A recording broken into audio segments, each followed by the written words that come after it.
Good afternoon, YouTube. It's your man, HDM Law, Greg at HDM Law Comics.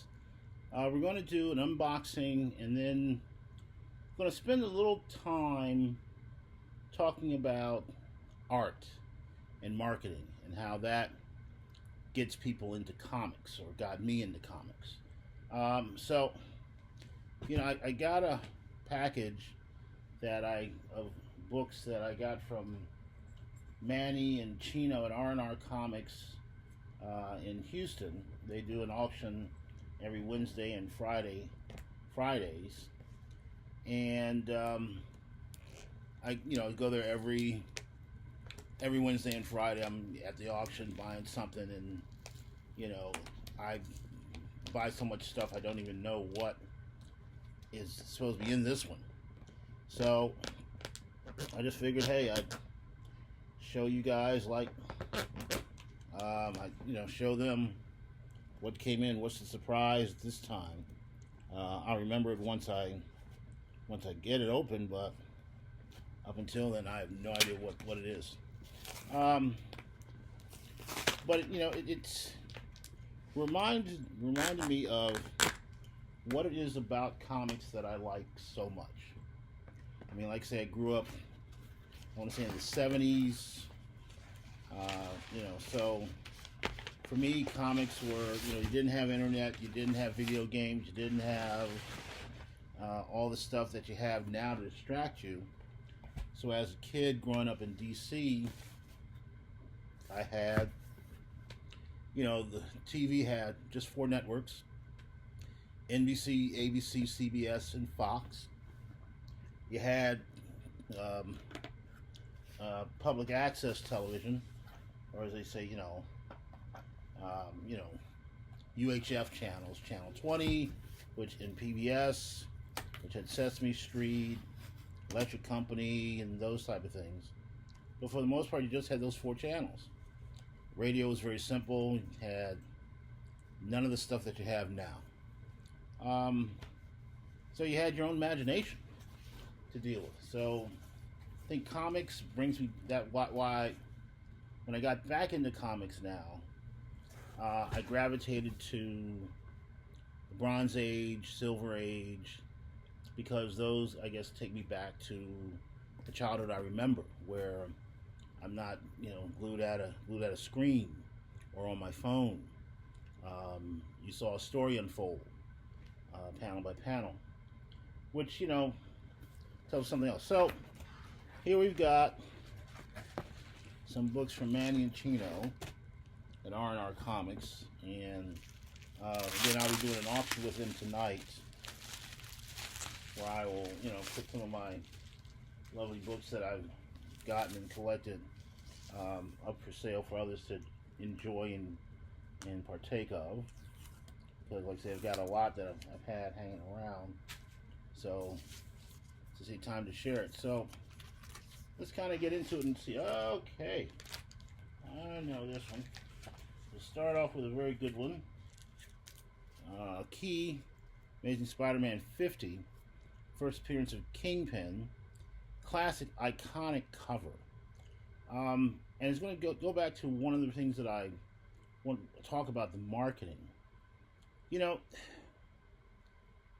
It's funny that this is the first cover that I pull out, because it's such an iconic cover. I mean, you have the reds, you have the hues, you have Spider-Man. It's just, the imagination goes, okay, what's inside this story? What will I learn about this story? And it just kind of hooks you and makes you think, okay, this is a great classic story, great classic cover that everyone knows and recognizes. And this is no different. So Amazing Spider-Man 50, a major key, a very important book. And when it came up, I had to pick it up. One thing I like about Manny and Chino is that they pursue comics like I kind of do. They go buy collections, because a lot of guys my age or older, or people my age or older, are getting rid of their collections.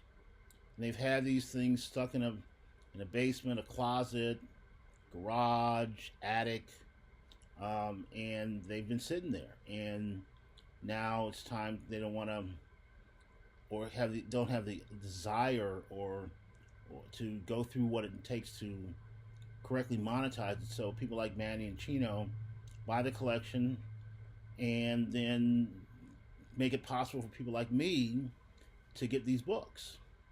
Because I didn't have a chance to get these books when I grew up. This was, I want to say, what, 66, maybe 65. I was 2 years old, so I wasn't buying this. It wasn't around in the mid 70s when I was looking, because people didn't really have, you had no comic shops, you had nothing. You just, this wasn't available. As you see, there's not even a UPC code, so it wasn't even, designated newsstand or direct. So you just had the copy. And so Manny and Chino give you a chance to get these. And there are others that do as well. I mean, I'm not going to just say it's them, but I got this through them because, and one of the reasons why, I bought it is because how often does this come up? How often does this come up with a chance to buy it straight, not go through fees with auction houses, not go through taxes and fees that eBay is going to put you through? You get a chance to obtain an iconic book.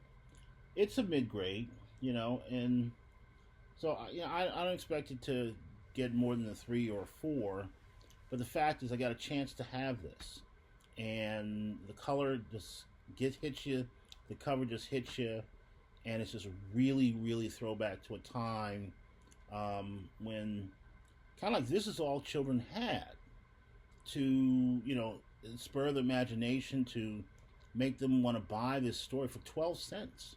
I mean, you're sitting there going, life in the 60s didn't have a whole lot of money. So to part with 12 cents is like parting with $4 today. I mean, on a magazine for a child to read or a youngster to read, it was a tough decision. And so Marvel was just starting out. I mean, been around a few years. As far as this Silver Age, the Golden Age has been around before, but this is just kind of new. So Spider-Man, at this point in time, been around, 4.5, 5 years. So relatively new to the scene, but catching on, and you want to continue that momentum when you're marketing. So the cover is what did it. So that's what happens. You knew it came out, the kids knew it comes out, but what draws your eye to the magazine? What makes you decide, I need to read that? What's going on? What's the next thing? So it says Spider-Man No More. So obviously, and this cover just tells you so much about the, what's about to happen, and you want to read it. If you're a Spider fan, you want to read it. And so that's what my allure of comics is for. This, because you didn't have anything else, but this inspired the imagination. You lived vicariously through this character. He was like the everyman. He was, at this point in time, they aged him real time. So he's a young man, trying to make his way through the world. And in New York City, times a little different. So glad to get this major key. It came up, and I was just like, I have to get it. And so that's Amazing Spider-Man number 50. Oh yeah, this one. This is the first appearance of Morbius. Very popular book now. And one of the things that you like about, again, art from back that era is that so much of the story is told in that one panel. You got Spider-Man battling this new guy, Morbius. Who's this guy? Looks like a vampire. Got the white thing. And then you got Spider-Man with 8 arms. Or 6 arms. And 2 legs. So, how did that happen? Got to find out. Got to learn. So, I want to go and get that. All that's just here. You got the character's name, his face, and that. And so what I find with the marketing is that they put a lot of, like, it's when I say stop action on the cover. So that way okay, something's happening, here's the conflict, what happens, who wins, How did he get this way? You know, all the questions that you have to ask to make you want to get the book. Get the book, spend 15 cents now, and go get it. This is issue 101. So now we're at year 8.5, 9 of Spider's existence. So he's very popular. He's been around a good while. But the thing is, you still want to pick up more readers. Now, this apparently is a key because, you know, Morbius is a big person now and doing a lot. So, of course, this is going to get to the clean and press guy and go to get graded. But it's a killer cover, killer book, nice big key. And again, so this is like it's turned into a good unboxing. Oh yes, maybe this is it then. X-Men #3, the first appearance of Blob. Again, the market now. This, of course, third month of this title. And so you have the classic X-Men. You have the action cover on the front. They have the name Blob right here, so you have some idea who this character is. First appearance, but you've got your heroes all battling this man. So it's X-Men #3. Yeah, I guess this is the unboxing they wanted me to do because it's got a lot of the keys and really good book. So, you know, again, this was cleaned and pressed by Edwin of Strictly Comics, and I'm not sure if all these were, but I know this was sent to him to clean and press. So this was done really well, and this is a you know, it's not. I don't consider it a key. I consider it's a low number issue, so it's valuable, and I will grade it because of the importance of it being such a low number issue, and in decent shape. I mean, I think this one, you know, if I can get a 3 or 4 on this, I'll be ecstatic. But it's a really good issue, so it's one of those that I want to preserve, I want to keep, and get the best out of it. Because this issue is what, you know, almost 60 years old, so, you know, it deserves everything it gets. So, sorry about the glare, but again, X-Men issue #3. So, the surprises just keep coming. All right. Okay, this is Deadpool Core. Don't care about that. This is kind of a throw-in. You see, now, modern books, when you know the colors are nice, the color is nice, it's a good character, you know, so I can't complain about that. But again, what it lacks for me is I don't know what's going to happen here. You know, and one of the things I told you with the earlier ones is that you had some idea there was a villain, something was happening, and it made you want to go read it. This kind of just doesn't do that. It's called Deadpool Core, issue 12, and I've got absolutely no idea what's going on. You know, I mean, you pick it up and you read it just because, okay, it's what I need to do, or I've been following it. It's Deadpool, but exactly what's going on, I don't know. Colors are nice, the drawing's nice, art is nice because, you know, they focus on cover art to get you to buy the book, but it doesn't give you any idea what's in the story. So good throwaway. So, you know, they threw it in. They said, "Man, you gotta get this pressed," and I understand why they feel it because it's, you know, it's a different generation. For me, you know, not that big a deal for me, but as the others were. All right, so this is my 4th copy of New Mutants 1998. So I knew this was coming. So I bought a box from Manny and Chino, one of their $450 box. No, actually, this is a $1,200 box. This is a big box. And so this was one of the books I got in that box. Deadpool Core and this book are one of the books I got in the box.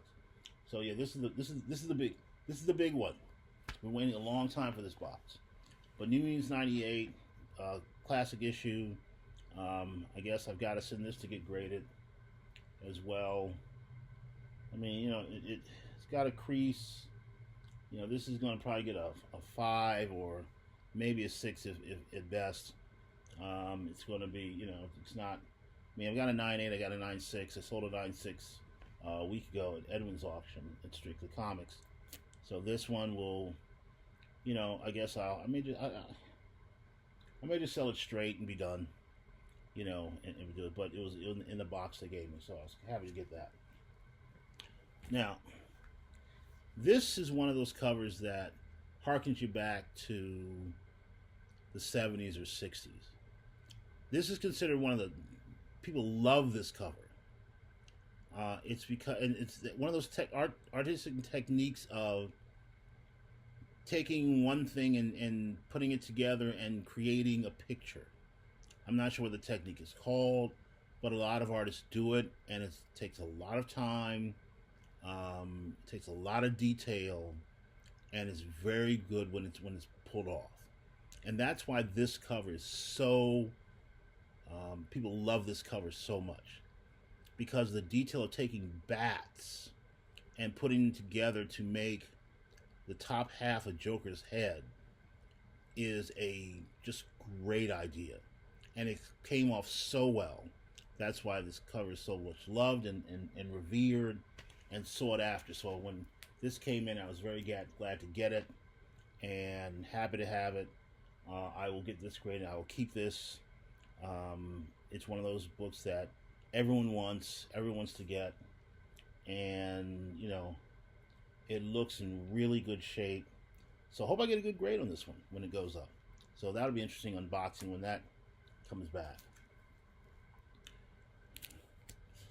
The keys keep coming. The keys keep coming. You're gonna want to.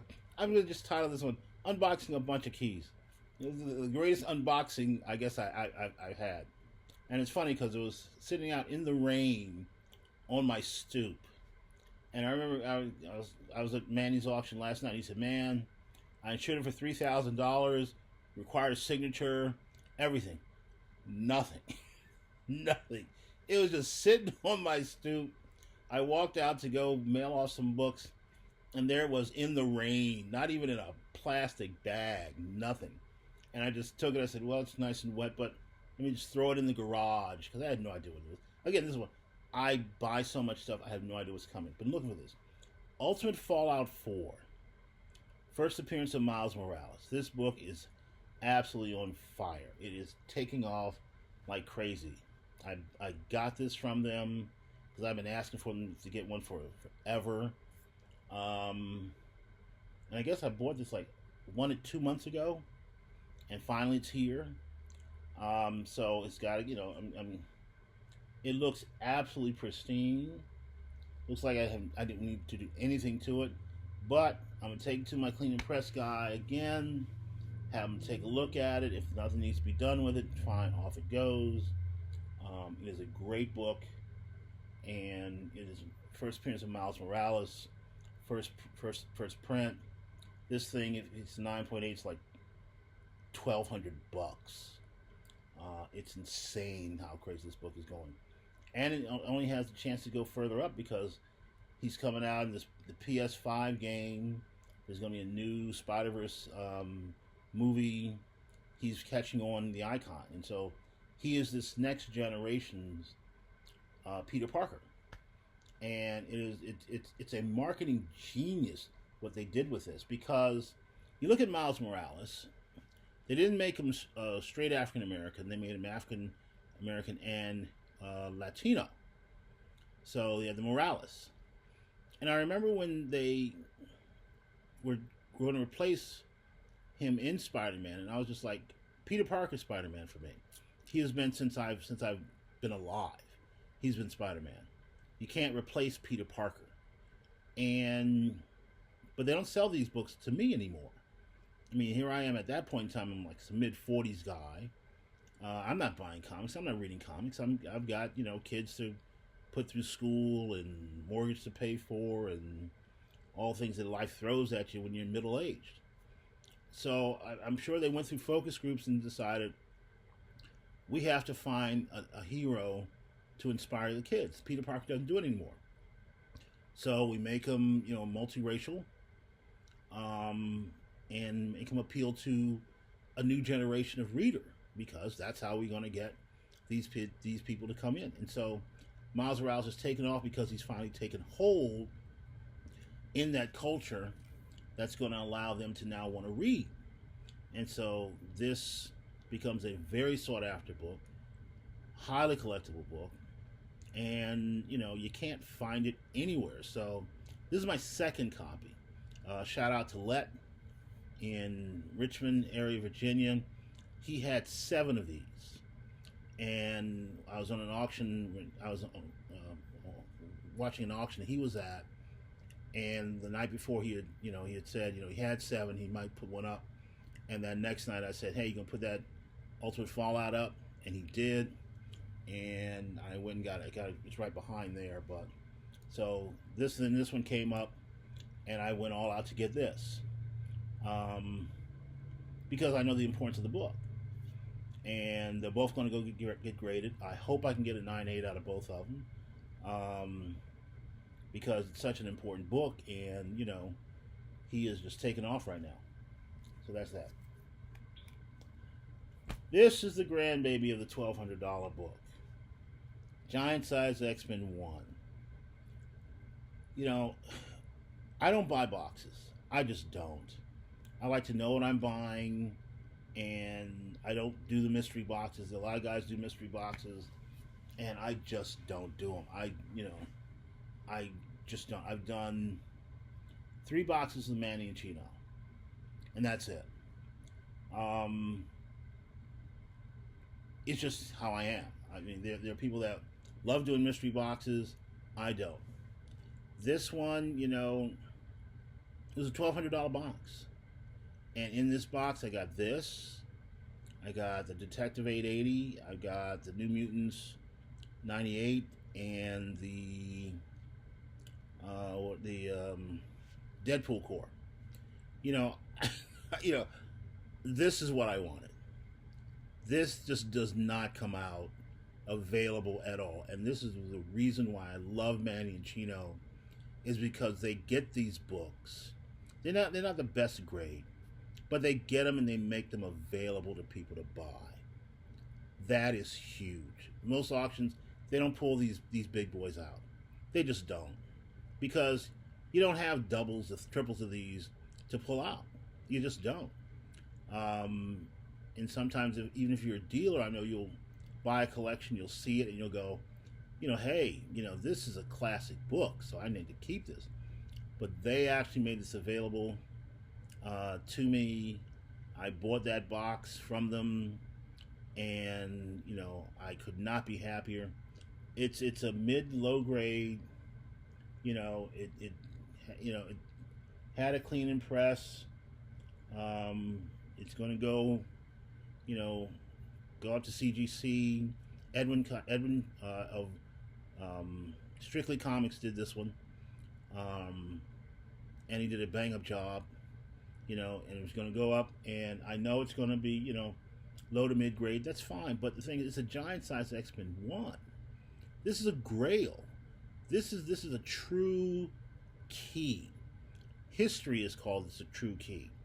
Not me. I didn't make it up. It was a key when I was collecting in the 80s. It was outside of my price range. I could not afford it. And now to be able to be in possession of one and own one is huge for me. So I'm very excited to have it. I will grade it. I will keep it. And just, one of those things where you're just like, excited to have it. And I'm sure you can tell by the look in my face. But this is good. So, so I have no idea what else I got coming here. But, this is what they had asked me to make sure I do the unboxing once I got it. Okay, wow. Yeah. So, Fantastic Four 48. I mean, this is just keys, grails, more keys. This is the unboxing for all unboxing. This is great. And I'm sure they'll see this video, and it'll be nuts. I went to war for this one because they made this available again, and I said again, how often is this book, the first appearance of Silver Surfer and the first appearance of Galactus, going to come up? How often? Seen it only once, and that's this time. And because it is such a key issue. These, like I said, this entire unboxing is just all the major keys. There's so many major keys. And I know you're saying you must have spent a lot of money. Yeah, I did. I spent quite a bit of money. But this was one of those, it's got a little mark here, but yeah, it's gonna be a low grade. It's not a high grade. But even if I could afford a high grade, my finance guy would look at me like I'm crazy, because high grade in this is like major six figures. But it's a chance to have this kind of great. And if you invest in comics and you want to keep them for investment, this is what you have to go. This is what you have to get. This will never go down in value, no matter what really happens. It's because it's such an iconic issue, and that's what they all are. They're iconic, and I'll go through them once more and show you just once more before. So this is becoming a lot more video than I thought it would be. But Fantastic Four 48 is just huge. So, if like I say, it's one of those things where you go, and Manny and Chino have this thing, low key is better than no key. And you know what? Having something like this, yes, I went to war for this. It was an iconic battle between me and a guy named Mr. Contender. But I knew this was not coming up that often. It just wasn't. I didn't have it in my garage. I never had it before. It wasn't coming up. And so I had to bid aggressively to get it. And I did, and I was very happy to do that. So glad to have this in the collection. I will, of course, get this graded. So got a major thing going out to CGC in the coming week or two. But yeah, huge book. And because I went to war and spent so much, they threw this one in. This is a great cover. The red is just so intense. Fantastic Four number 75, and it's such good condition. I mean, look at it. And this is what I say about covers of that time. You have Silver Surfer, you have Galactus, you got the Fantastic Four, and I can't remember her name. She was Ben's love interest. And you have them, their faces right there, showing shock and awe and some terror. So something's coming. Don't know what, but something's coming. But I gotta find out what. I gotta read and find out what. Let me get this. Spend my 12 cents and find out what it is. It is an intense cover. And, even though it's not considered a key, but it's gotten a good appearance of the two, Galactus and Silver Surfer, I will send this up to get graded. It is so intense and really good. And I believe Kirby did this. Kirby did this cover. I mean, Jack Kirby is... I didn't like Jack Kirby in the beginning because it was kind of boxy. But, as you grow, you get to appreciate the artist that he was. And you just go, you know what? He was something else. So, killer issue.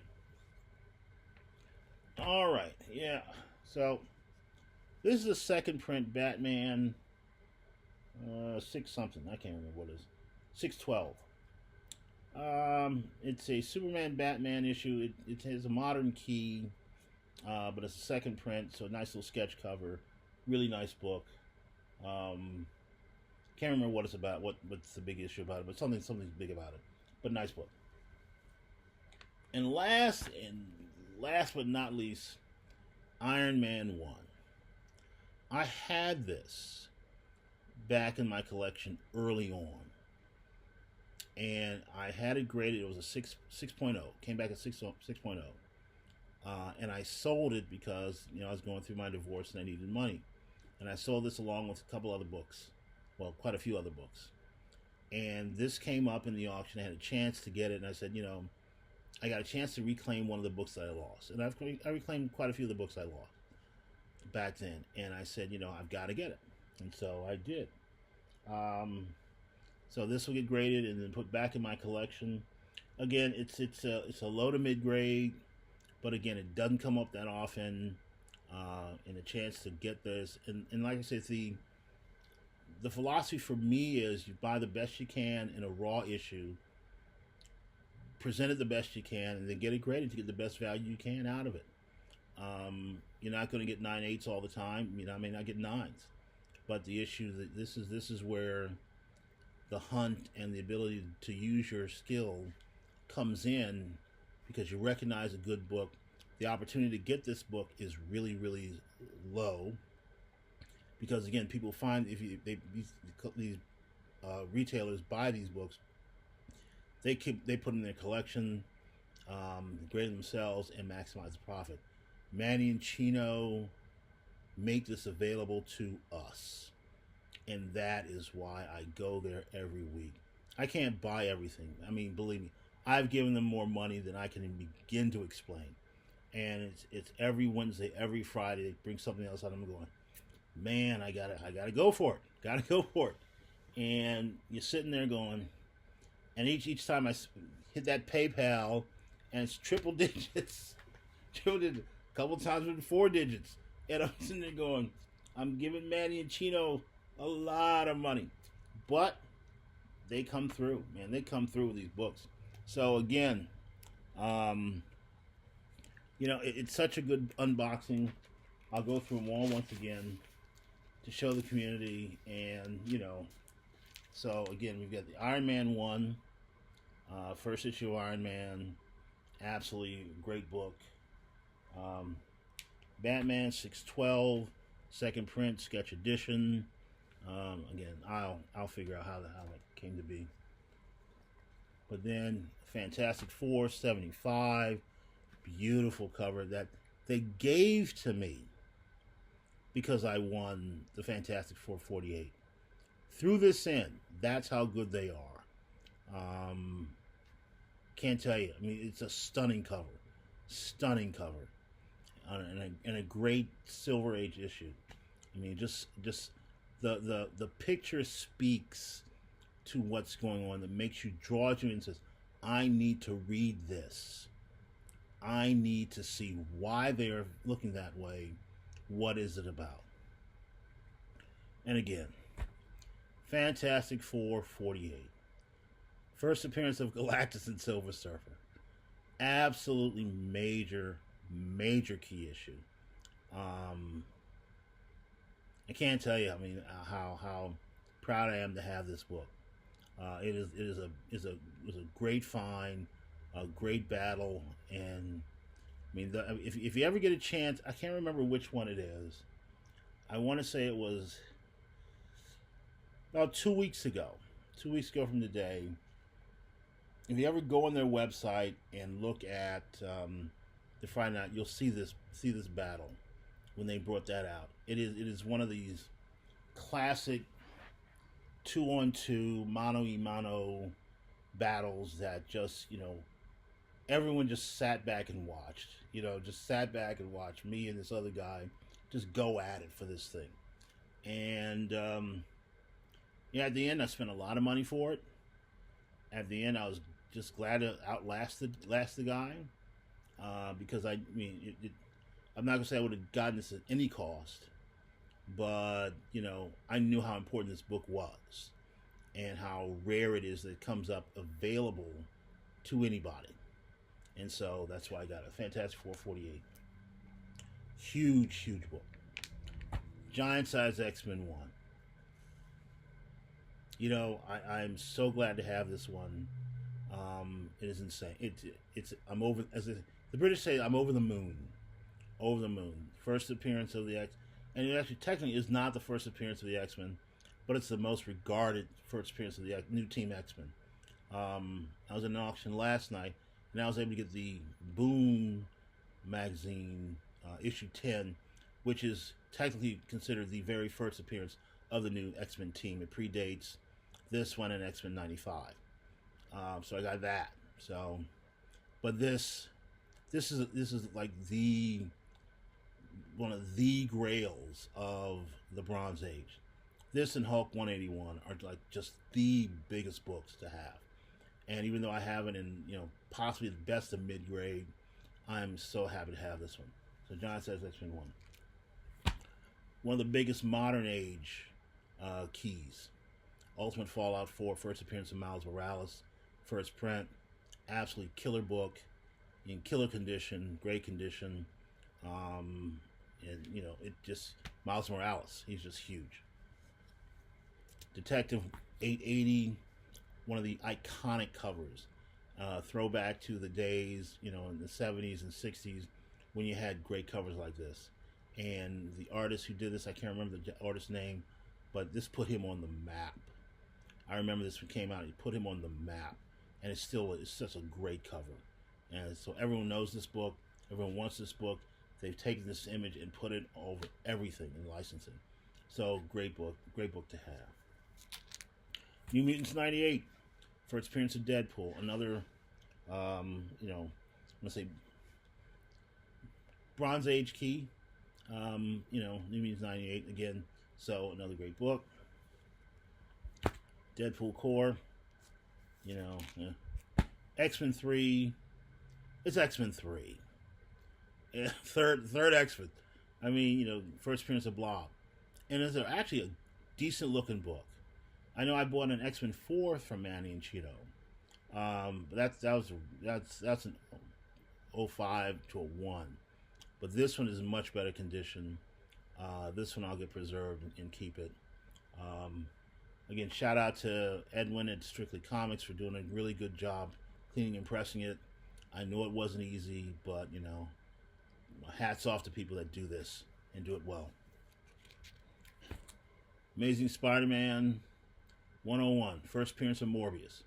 This is the big boy. This is another big boy. Great cover, well done. Edwin did this one as well. I think this is probably going to come back with maybe a good 7 or a 6. And, I'll be fine. I'll be fine with it because these don't come up that often. They just don't. And to get a real high grade, you pay a lot of stupid money. You really do. And last, Amazing Spider-Man 50. You can't say much more about this cover than what it is. It is such a great cover. And it makes my point. It just draws you in every time you see it. Everyone knows what it is. It is so iconic to be able to put this on one page and you know exactly what it is, and it just speaks to you and draws you in. What a great thing. So, that's it. That's actually it. Again, shout out to Manny and Chino Comics and more R&R Comics in Houston. My hat's off for what you do. I don't want to get gushy, but again, you make to be able to provide people the opportunity to get books like that, and a chance to be able to get them is immense. And I can't say how much it is for someone like me who, I have the financial means to be able to get these, and be able to enjoy, get back into a hobby I enjoy so much, and to share it with these guys. And so, greatly appreciate it. I will be on there tonight as an auctioneer. I will probably show it off again to them because it's just such a huge unboxing. It really is. So thank you for watching. Hit the like button. Shout out to all my friends, Let, Roman, Thorough, The Savages, Strictly Comics, Chad, RTG, again, Chino and Manny, even Paul that works in Chino and Manny. I want to make sure I give a shout out to him because he's made this experience much more enjoyable.